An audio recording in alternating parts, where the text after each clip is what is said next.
love Mrs. T's cooking. She calls it soul food. I'm so full, I don't think I could ever eat again. Hearing about Mrs. T's cooking makes me hungry. Next time, invite me.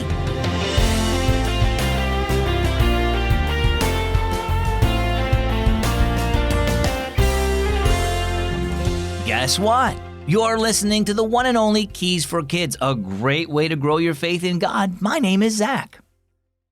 Whenever my brother and I would go to my grandma's house after church, she would make a great big lunch for the family. Fried chicken, rice and beans, and lots of ice cream for dessert. Those are some of my favorite memories. Jesus offers us food too, but not exactly the kind you eat here on earth, the kind that feeds your soul. In John 6:35, Jesus said, "I am the bread of life. Whoever comes to me will never go hungry, and whoever believes in me will never be thirsty." Our story today is called Soul Food. Mrs. T opened the front door that was as wide as her smile.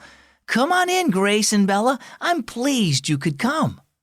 Bella stepped into Mrs. T's house after her mother. Her mouth began to water at the tantalizing smells. "Tanya, thank you for having us over," Bella's mom said with a smile. Mrs. T gave Bella a squeeze. "It's my favorite calling from God, getting to know people by inviting them into my home. He's blessed me so much, and I want to spread that blessing around like butter on a flaky biscuit." Bella sat down at a table loaded with food. "You made all this?" "I sure did," Mrs. T nodded. "What are those round, golden things?" "Hush puppies. They're made with cornmeal and fried up crisp. Eating them with pulled pork and collard greens is close to heaven on earth. Have you ever had soul food, Bella?" "Soul food? I don't think so. What's that?" Mrs. T winked. "You'll get a nice sample today because everything on this table is soul food. It's traditional African-American food." Bella took bite after bite until her plate was empty. "Mrs. T, I think soul food is my new favorite kind of food. Everything you made was tasty, and I'm so full I don't think I could ever eat again." Bella patted her stomach. Mrs. T laughed.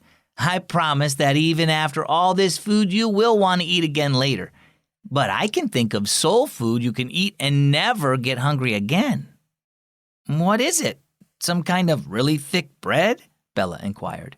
"Yes, the bread of life. That's what Jesus calls himself in the Bible. Whoever comes to him will never hunger or thirst again." Jesus was talking about a different kind of soul food, one that satisfies us spiritually. When you make Jesus Lord of your life and trust in him alone to save you, he gives you eternal life. Have you asked Jesus to be the one who feeds your soul, Bella? Bella nodded vigorously. "Last year I put my faith in Jesus." Mrs. T clapped her hands joyfully. "Baby, I do believe you know what soul food is after all." So how about you? Are you in need of soul food? Jesus calls himself the bread of life because only he can satisfy our hungry souls and fulfill our longing for God. He died on the cross to save us from sin and rose again so we could have eternal life. When we trust in him, we'll never be hungry spiritually again. If your soul is hungry, trust in Jesus today. For more information on what it means to trust in Jesus, just get your parents' permission first, then head over to keysforkids.org/salvation. Our key verse is found in the Gospel of John, chapter 6, verse 35. Then Jesus declared, "I am the bread of life. Whoever comes to me will never go hungry, and whoever believes in me will never be thirsty." And our key thought today, Jesus feeds your soul. Well, I'm glad that you had a chance to listen to Keys for Kids today. Thanks so much for stopping by. As always, my name is Zach. We'll see you right back here tomorrow.